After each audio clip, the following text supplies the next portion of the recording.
الحمد لله رب العالمين والصلاة والسلام على رسوله محمد وعلى آله وأصحابه أجمعين وأشهد أن لا إله إلا الله وحده لا شريك له وأشهد أن محمدا عبده ورسوله يا أيها الذين آمنوا اتقوا الله حق تقاته ولا تموتن إلا وأنتم مسلمون.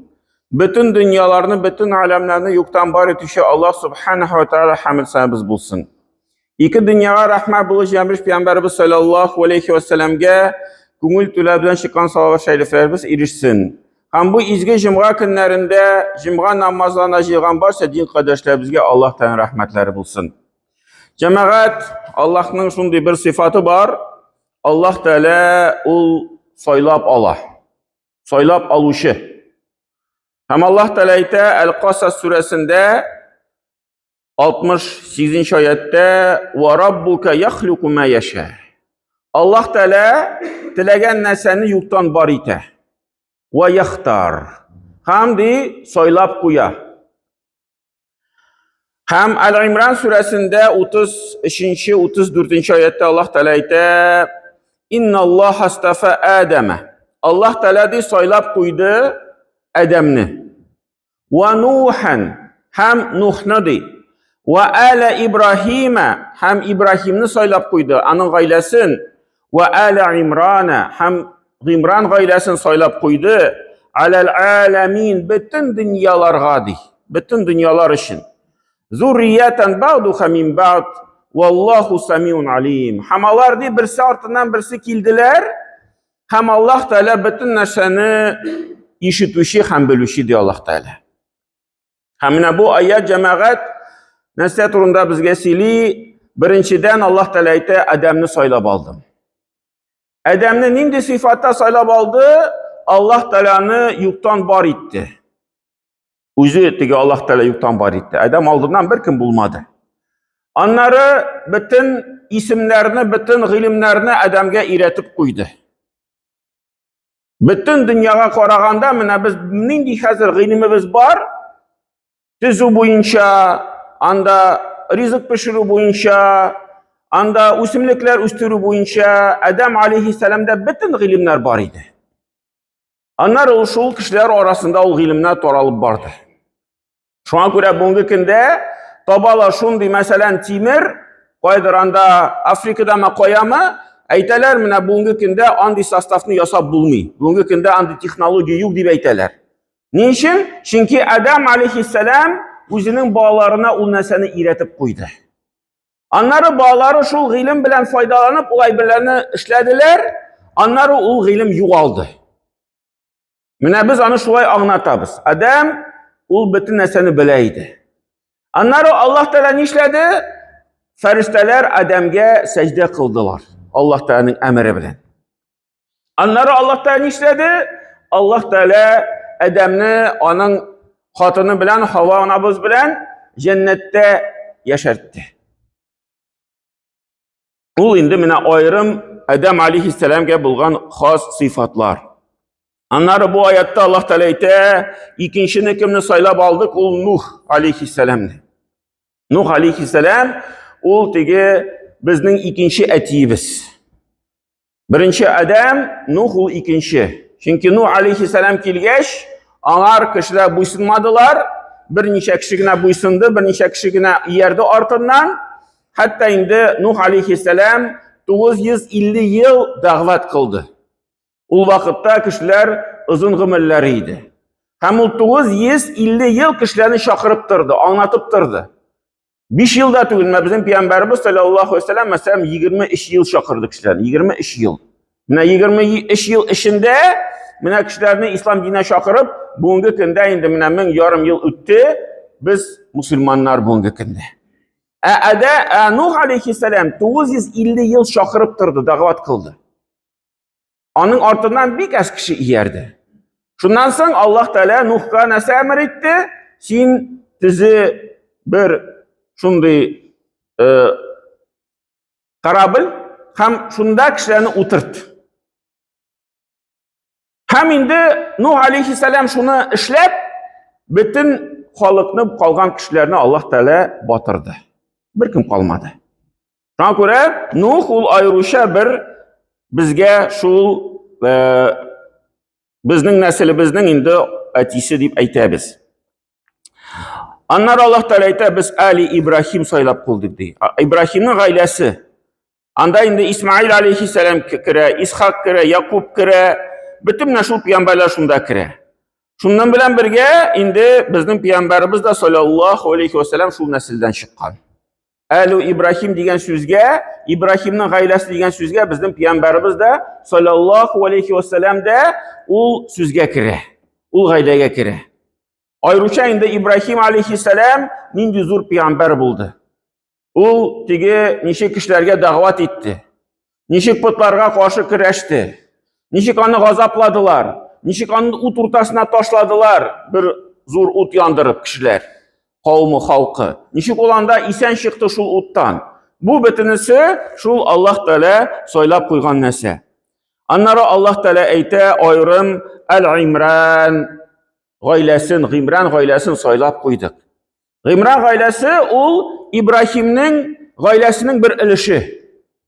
Гимран дигән кеше шул Ибрахимның нәселеннән.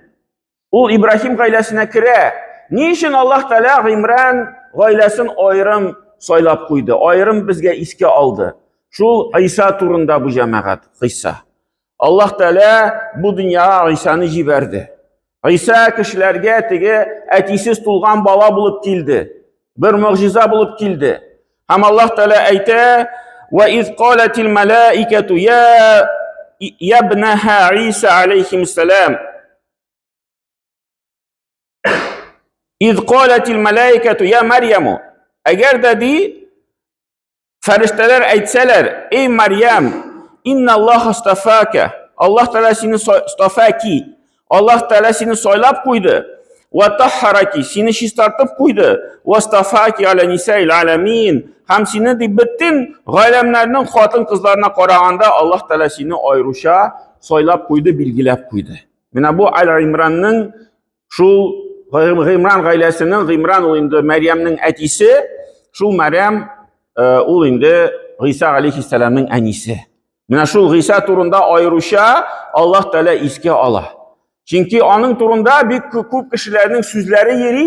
Менә ул Аллаһның баласы, малайы дип инде шундый сүзләр йөри. Шул сүзләргә каршы Аллаһ Тәала әйтте: "Әйе, мин Әл-Имранның гаиләсен сайлап куйдым.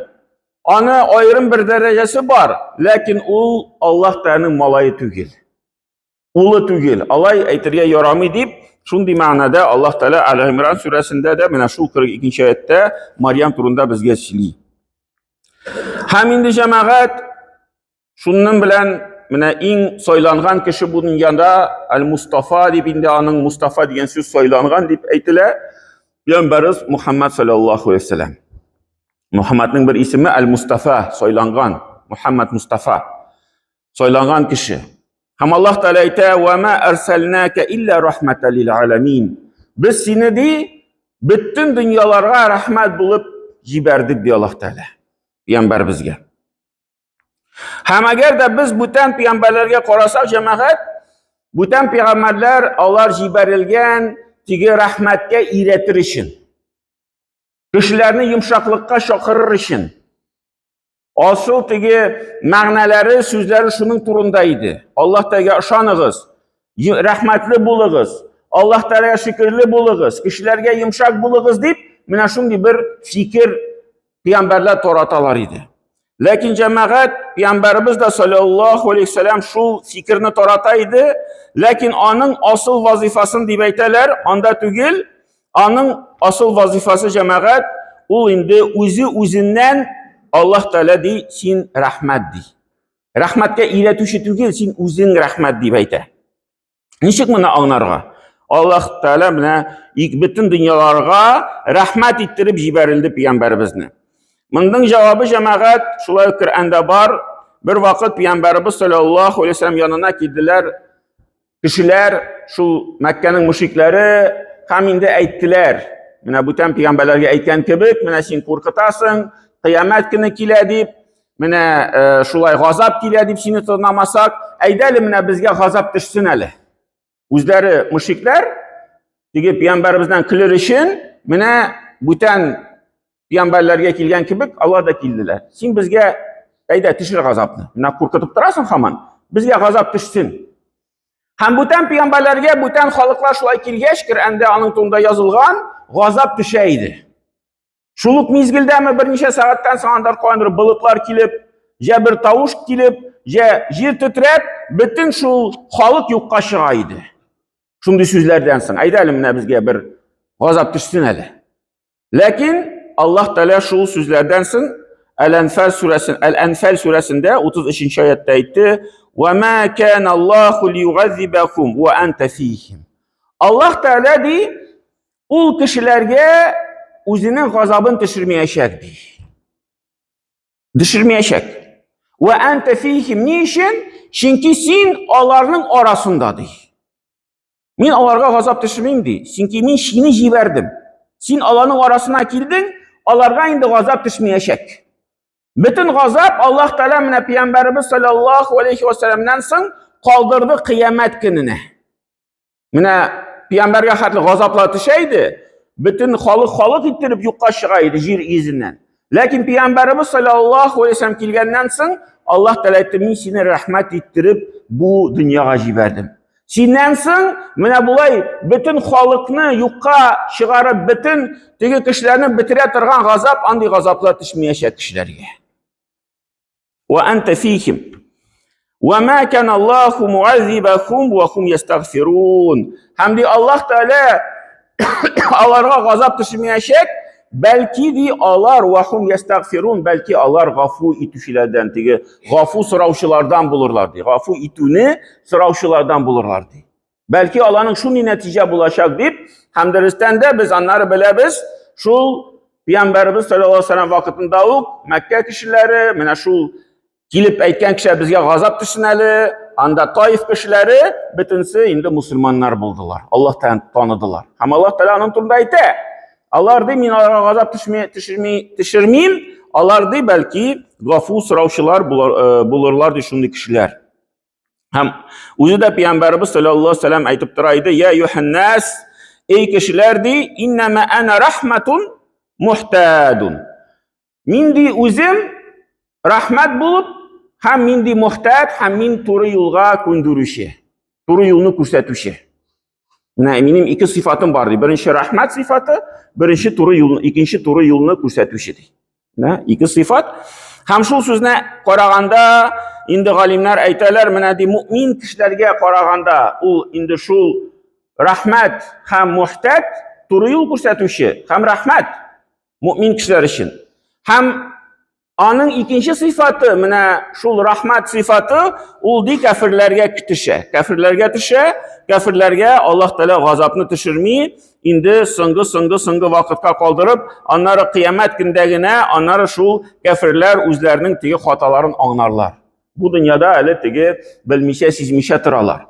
Ләкин инде алар Аллаһ Тәаланың шул рәхмәтен пәйгамбәрбез аша инде сизеп торалар. Аларга газаплар төшми. Аларга киресенчә Аллаһ Тәала әйтә, бәлки андый кешеләргә тагын да теге тормышларны яхшыртам, аннары аларга газапны күбәйтер өчен. Ләкин газап була бөтенсе ахирәттә. Һәм Ибн Аббас дигән сахаба ул әйтә иде, шул сүзләрне аңлатып, кем пәйгамбәр артыннан иярсә, ул ди аңар рәхмәт булыр ди бу дөньяда һәм ахирәттә. Кем ди аның артыннан иярмәсә, ул ди бу дөньяда яшәгәндә алдагы булган халыклар бәләләрдән сакланып калачак ди. Шул җир тетрәүләр, шул өстән таш кыелу һәм инде шул тавыш белән кешеләрне юкка чыгару, шундый куркыныч әйберләрдән ди ул сакланып калачак ди ул кеше. Әгәр дә пәйгамбәрбез саллаллаһу алейхи ва саллям артыннан иярмәсә, ләкин бу пәйгамбәрбезнең саллаллаһу алейхи ва саллямның рәхмәтен барбыр сизәчәк. Һәм инде җәмәгать, Аллаһ Тәала Коръәндә әйтә Әл-Бакара сүрәсенең 105-нче аятта: "Валлаһу яхтасу би рахматихи ман яша." Һәм Аллаһ Тәала үзенең рәхмәте белән кемне теләсә шуны сайлап куя ди.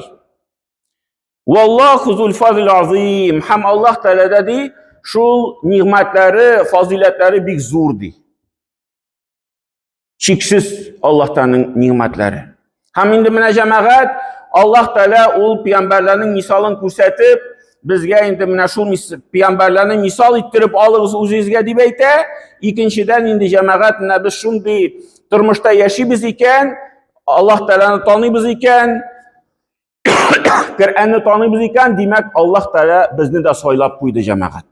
Mana bunda masjidda juma kunida shulay soylangan kishilar o'tirib turadi jamoat.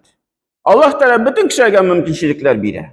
Salomatlikda, mumkinchiliklarda, masjidlarda ochiq, lekin jamoat mana shu butun shaharimizdan masalan ko'pmi kishi bunda masjidga keldi. Ko'pmi kishi mana shu jumada qatnashadi. Ha mana bu bir g'alamat, bir bilgi bo'lib turadi jamoat, Alloh Teala bizni de soylab qo'ydi. Mana shu 100 minglagan shahar ishida mana ko'pmi kishi kishilar masjidga keldilar, biz endi Alloh Teala qoshida soylangan kishilar jamoat. Alloh Teala bizga oyusha bir zo'r rahmat berdi. Mumkinchilik berdi. Jumg'aga kelirga, yuragimiz shunda masjidga tortdi bizni. Bu endi Alloh Tealaning rahmati. Ham endi jamoat mana bu rahmatni, Alloh Tealaning rahmatini qadrlarga kerak. Alloh Tealaning shu bergan ne'matlar uchun rahmat, shukr etilga kerak. Ham endi jamoat mana shu Alloh Teala bergan mumkinchiliklarni mana bu shu soylangan darajani yo'qotmasqa kerak. Mana biz o darajaga erishdik. Endi mana shu daraja biz tegi birda tishmisha, kirisincha tegi davom ettirib o'sib tursin. Biz Alloh Tealaga mana shu mumkinchiliklardan foydalanib har vaqtda yaqinayib turik jamoat. Amallarimiz bilan, iziliklarimiz bilan, shu g'ibatlarimiz bilan ham endi Alloh Teala mana bizga shu yo'llarni, eshiklarini ochib qo'ydi. Barakallohu lana va lakum fil Qur'anil azim, nafa'na va iyyakum bil ayati va zikril hakim, innahu huwa jawadul karim va sami'ud du'a.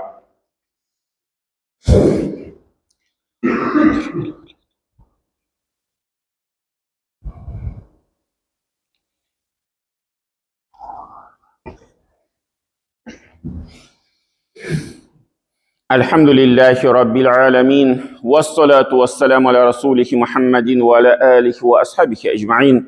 ربنا نور قلوبنا بالإيمان واستقمنا في الإسلام. الحمد لله رب العالمين والصلاة والسلام على رسوله محمد وعلى آله وصحبه أجمعين. إن الحمد لله نحمده ونستعينه ونعوذ بالله من شرور أنفسنا ومن سيئات أعمالنا. من يهديه الله فلا مضل له ومن يضلل فلا هادي له. وأشهد أن لا إله إلا الله وحده لا شريك له وأشهد أن محمدا عبده ورسوله. إن الله وملائكته يصلون على النبي يا أيها الذين آمنوا صلوا عليه وسلموا تسليما.